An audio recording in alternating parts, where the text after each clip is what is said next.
Hello my fellow creators and welcome to my YouTube channel. Alright, so I'm still working on using up my scraps, and so I have a bunch of these scraps. I think they're mostly from Doodlebug papers, and they look like they're all spring themed. So I'm gonna make what I can, and I think I don't know if these are Doodlebug, but I'm going to try and use these up and see how many cards I can make. So let's get to it.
using the scraps.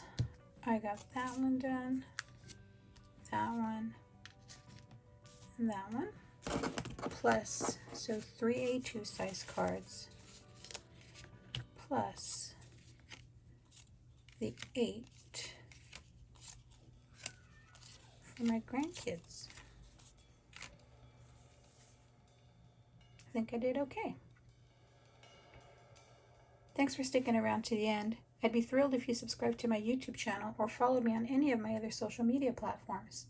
As always, have a beautiful, safe, and creative day. Thanks for watching. Bye.